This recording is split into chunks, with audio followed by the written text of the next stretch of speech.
Hello and a very good evening. You're watching the news at 6 on Rajya Sabha television with me, Frank Pereira. Here are this evening's headlines.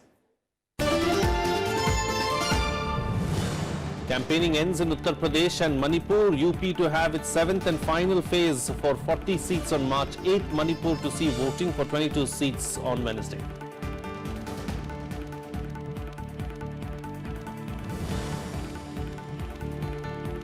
Supreme Court refuses to stay arrest of Uttar Pradesh Minister Gayatri Prajapati, says it is anguished to see its orders being given a political colour.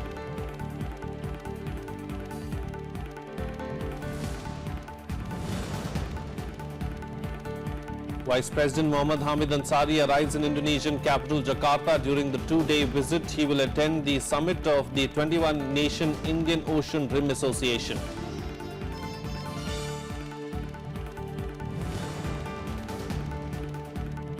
And in the Bengaluru Test, India end third day at 213 for 4. Unbeaten partnership between Cheteshwar Pujara and Ajinkya Rahane ensures a crucial 126-run lead against visiting Australian side.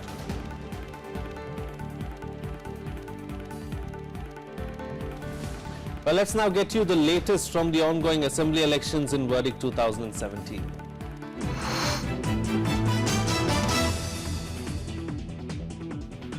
A highly charged final phase of campaigning for the Uttar Pradesh polls ended on Monday with a show of strength by all three main contenders, the BJP, the Samajwadi Party Congress combined and the BSP. 40 seats spread over 7 districts, including 5 in Varanasi, will go to polls on March 8th. This will bring to an end a 2-month-long exercise staggered over 7 phases. The focus recently has been on Varanasi, with the Prime Minister, UP Chief Minister, Congress Vice President and BSP Chief all descending upon the district. Varanasi is Prime Minister Narendra Modi's Lok Sabha constituency.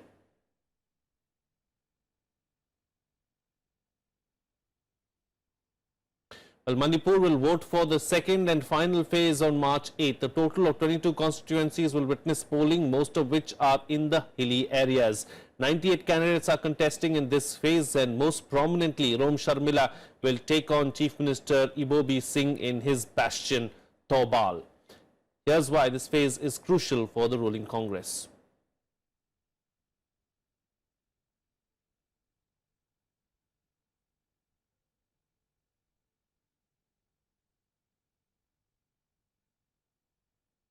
Well, let's now go across to our correspondent Kriti Mishra, who is joining us from Varanasi, and Akhilesh Suman live from Imphal in Manipur. Kriti, I'd like to begin with you. Of course, as far as the elections in UP are concerned, this is going to be the last phase of elections, and of course, the month-long election season will come to an end in just a couple of days' time. But what is the mood as far as the political parties in the state are concerned? Well, Frank, the campaign blitz in Uttar Pradesh finally ended today, and believe me, all political parties have pulled all stops to lure the voters. So Prime Minister Narendra Modi addressed a rally in Rohania.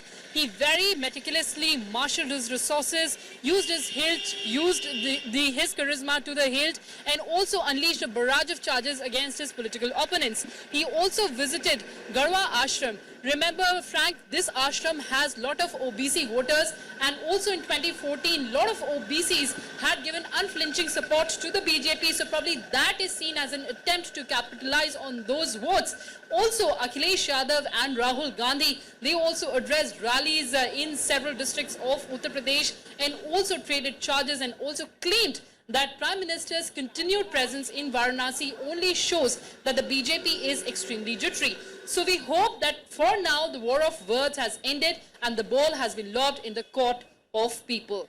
Frank? All right, do stay with us, Kriti. Let me get a reaction from Akhilesh Suman as well. Akhilesh, we just heard it from Kriti there. Of course, all the bigwigs were out in Uttar Pradesh and, trying to garner as much support as possible for the last and final phase of voting in Uttar Pradesh. But in Manipur, of course, in the two-phase elections there, the second and final phase will be held on Wednesday, campaigning for which came to an end today. What was the scene like in Manipur?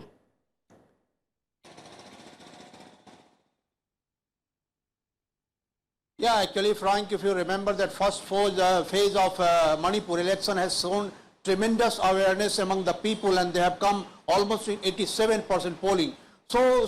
And without any bigwig coming here. Narendra Modi came here for a day, Amit Shah came here for 2 days, and Rahul Gandhi came here for 1 day.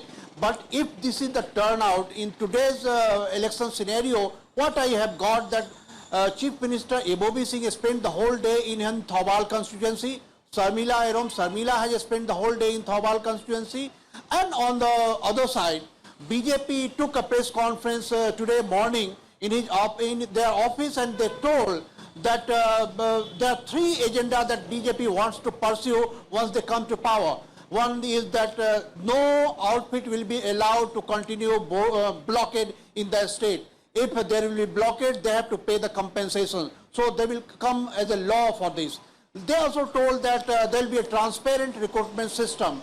And the third thing, they said that whatever killing has been done, fake encounters that take place, they will give the judicial commission for that. So BJP assertion was that they have got maximum seat in first phase, and now they are also going to get maximum seat in the second phase so that they can come to power. But conversely, if you go to the Congress called us at 2 p.m. In the afternoon, and they were very humble. They humbly told that they are going to get around 24 seats in the first election, and almost, 14 to 16 seats in the second phase, though it is less than what they have got last time. So we asked that whether anti-incumbency is working. He said, humbly said that yes, we feel that something has taken place because of the false propaganda by the BJP, but we are going to win the election. This type of scenario, you will see nowhere, Frank, that one ruling political party is telling that very humbly that we are going to get less seats in this election, but we will form the government. So this is the scenario in this state, and they are hoping, both of the parties are hoping that people will turn up in this hilly area also in much more larger number than they have turned up in the first phase. All right, Akhilesh, Suman and Kriti, Vishra, will leave to that. Thank you so much for joining us there with those inputs from Uttar Pradesh and Manipur. Now, of course, Manipur will vote on Wednesday in its second and final phase. Let's take a look at why this phase of polling is so important for the Chief Minister Ebobi Singh and the Congress party. 6 districts, Chandel, Imphal East, Senapati, Tamenglong, Thobal and Ukhrul will go to polls in the second phase. All eyes will be on Thobal, where the Chief Minister, Okram Ebobi Singh, for the first time since 2002, will face a prominent candidate against him, Iron Lady of Manipur and Praja Party convener, Irom Sharmila. But Ebobi's personal battle aside, the Congress will have its attention on the tribal vote as well. The hill districts, especially the Nagas, account for 12 to 15 seats in this phase. Of the Congress party is that they could not capitalize on that earlier score they were having over any opponent when the new districts were created. So altogether the issues have been diverted. It has gone beyond creation of districts. Now people are looking much beyond the districts. Okay, now districts are created, what next? The Nagas have been united in their stand against the formation of the new districts in the state. Supported by the United Naga Council and the NSA-NIM, the Naga People's Front, or the NPF, has emerged stronger in the past few weeks, but a split in the vote could benefit the BJP. Issue of the economic blockade and the issue of the NSA-NIM and this agreement signed with the government of India, this is a new factor that has entered into tribal politics. And I think this is going to polarize the 2 major tribal groups, the Kukis and the Nagas. One big, large Naga group have been identified with this NSA-NIM. So as such, I think that this NSA-NIM supported groups are going to have a tougher time this year. Kukis also form another major force in this phase as they influence almost 5 to 6 seats. Many senior leaders from the community left the Congress for the BJP, but their anti-Naga stance could help the Congress. In the Naga areas, there is an anti-Congress feeling, see that is there. So therefore, and then the fact that there is an anti-incumbency factor among the Nagas and the Kukis who have won last year's elections. And so this anti-incumbency plus anti-Congress, these things are going to work. Campaigning came to an end at 3 p.m. and now hopes are that voters turn out in full force to make the tribal vote count. Akhilesh Suman's report for Rajya Sabha TV. Well, on the last day of campaigning for the 7th phase of polls for Uttar Pradesh, Prime Minister Narendra Modi held rallies in Varanasi. Prime Minister Modi first paid tribute to former Prime Minister Lal Bahadur Shastri at his ancestral home in Garwa Ghat Ashram in Varanasi, where he offered prayers and also fed cows at the ashram's shelter. Addressing a rally, Modi said that even after decades, Lal Bahadur Shastri's Jai Jawan, Jai Kisan slogan is inspiring. He also said that to change the nation, the lives of farmers and the conditions of villages needs to change first. Speaking about law and order in Uttar Pradesh, Modi said that people in the state are scared to go to the police stations and women and children are not safe in a state ruled by mafia gangs. The Prime Minister signed off his campaign trail with a rally in Rohania. And addressing poll rallies on the last day of campaigning, Chief Minister Akhilesh Yadav described the Prime Minister as unique for projecting the issue of electricity as a Hindu-Muslim matter. Challenging the Prime Minister at a rally in Jaunpur, Akhilesh asked whether his constituency Varanasi is receiving 24 hours of uninterrupted power supply. He also said that the government at the centre has failed to fulfill the promises it made in the last 3 years. Raking up the one rank, one pension issue, he charged Modi with cheating on the matter and accused Modi of misleading farmers in the name of loan waiver. Meanwhile, addressing another public rally in Jaunpur, Rahul Gandhi promised that the Congress and Samajwadi Party government will make Uttar Pradesh the manufacturing hub of the world. Calling the Prime Minister an old man, Rahul Gandhi said that Modi's Achhe Din film has flopped. He also accused Modi of aiding the rich and established business families of India.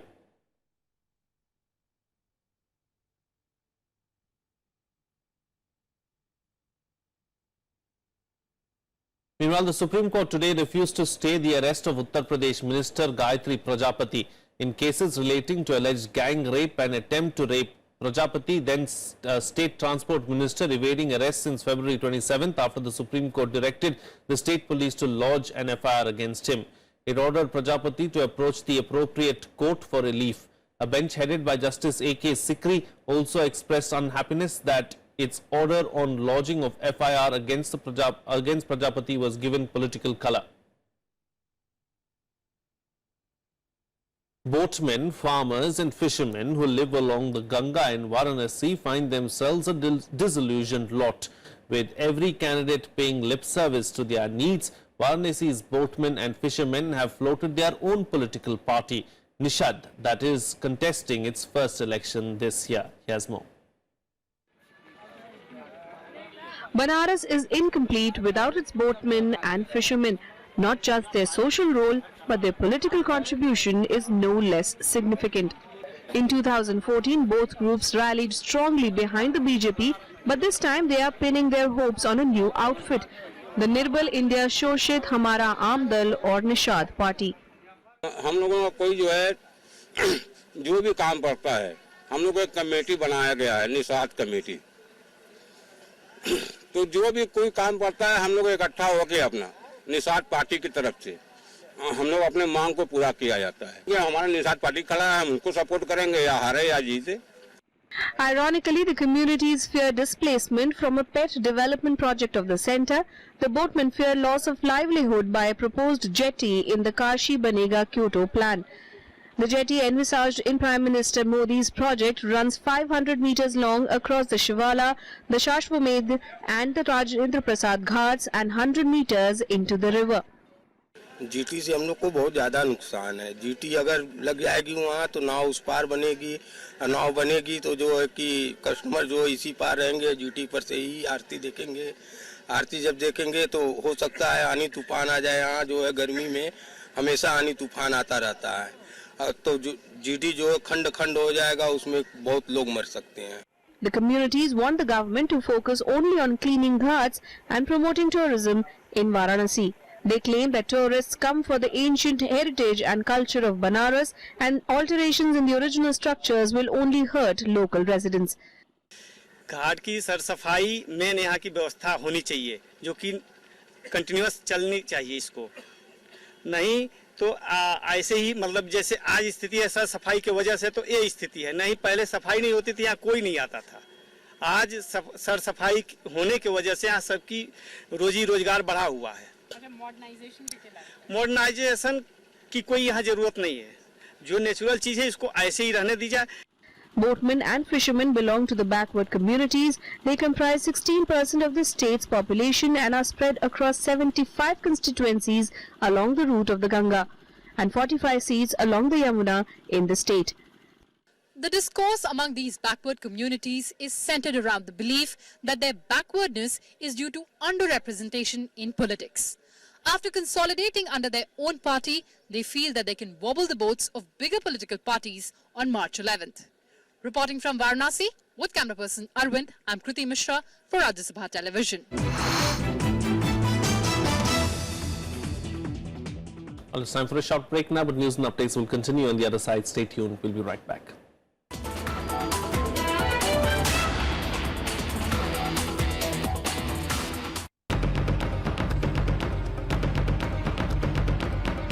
It's election time again.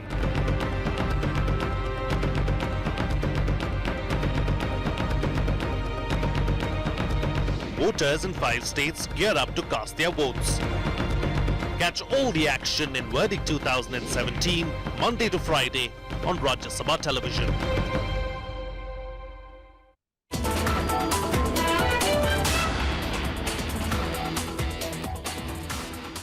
Welcome back. You're watching Rajya Sabha Television. Well, Vice President Mohammad Hamid Ansari reached Jakarta on Monday on a 2-day visit to attend the summit of the 21-nation Indian Ocean Rim Association.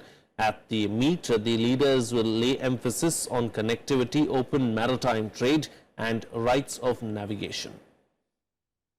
I mean, obviously maritime safety and security, it's a maritime focused gathering, and the most important thing is that for RIM countries to be able to cooperate with each other, they need safety and security. As you know, we've had in the western part of the Indian Ocean littoral serious problems of piracy and terrorism. For the moment, it has been contained as far as the Northern Arabian Sea region is concerned, thanks to very good international cooperation. But these are things which you have to guard against because terrorism is an international phenomenon and it surfaces in different parts of the world. The theme of the summit is strengthening maritime cooperation for a peaceful, stable and prosperous Indian Ocean. At the meeting, the member nations are expected to also adopt an IORA Concord and an action plan. The Declaration on Preventing and Countering Terrorism and Violent Extremism is an agreement of the IORA member states about the importance of countering terrorism. The IORA Concord is a strategic document containing the vision and norms of the future of cooperation among the member countries. After arriving in Jakarta, the Vice President also met the Defence Minister of Indonesia, while the country's President will host a dinner later tonight.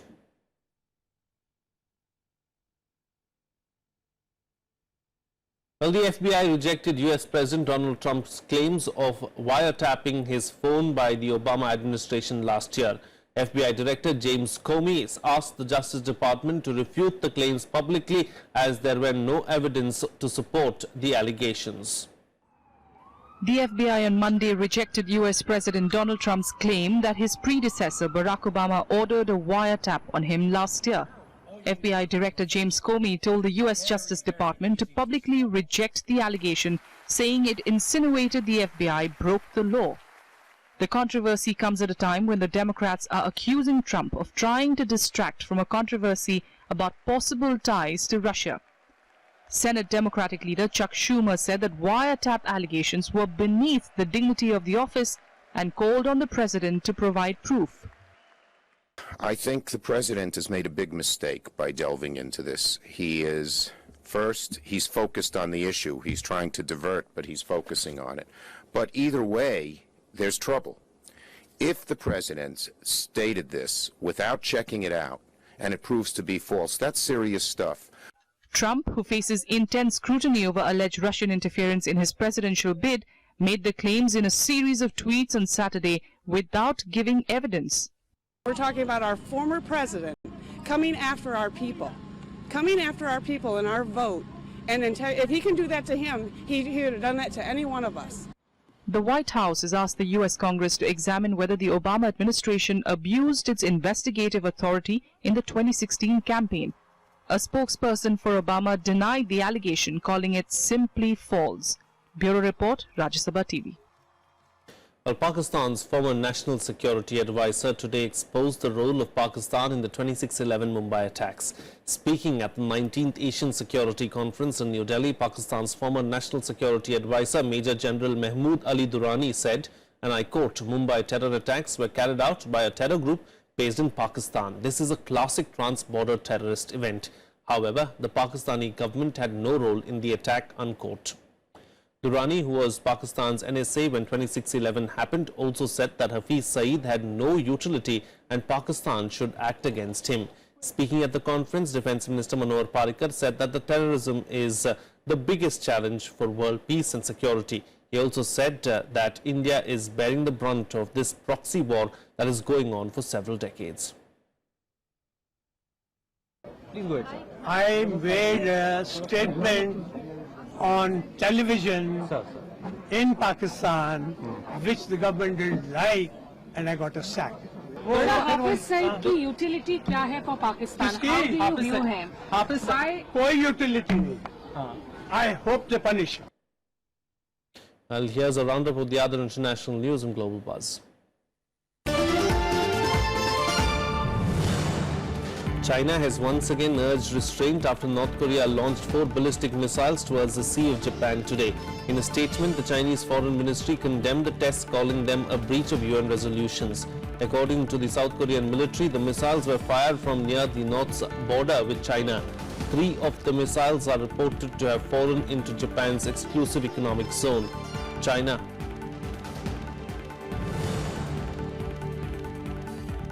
Meanwhile, China hiked its military spending by 7% to $152 billion or over $1 trillion. According to Chinese officials, much of this year's budget is expected to go towards developing the navy. This is the first time that China's military spending crossed $1 trillion. The latest hike makes China's defense budget about 3 times higher than India's $53.5 billion.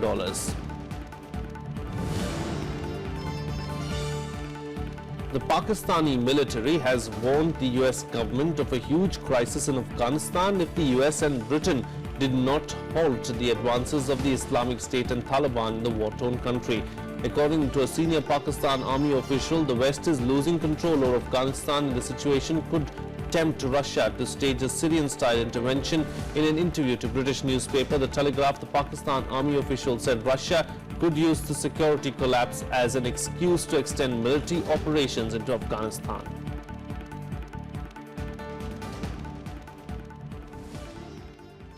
Going on some sports news now. In the Bengaluru Test, India ended the third day at 213 for 4, taking a crucial 126 runs lead in the second innings. Cheteshwar Pujara and Ajinkya Rahane were at the crease with an unbeaten 93-run partnership for the 5th wicket. Opener KL Rahul gave India a solid start in the second innings with his second 50 of the match. However, the hosts once again seemed to be in trouble with Josh Hazlewood's 3 wickets reducing India to 120 for 4. Pujara then steadied the innings along with Rahane with a well-composed half-century. Earlier, the hosts wrapped up Australian innings on 276 with spinner Ravindra Jadeja picking up 6 wickets. Here's a roundup of the other sports news in Sports Beat. Veteran Indian tennis player Leander Paes was retained in the Indian squad for the Davis Cup tie against Uzbekistan next month. The 6-member squad also includes singles specialists Yuki Bambri, Ramkumar Ramanathan, Rohan Bopanna along with youngsters N. Sriram Balaji and Prajnesh Guneshwaran. The tie against Uzbekistan will be Mahesh Bhupati's first as India's non-playing captain. England beat West Indies by 4 wickets in the second one-day international to win the series with a match to spare.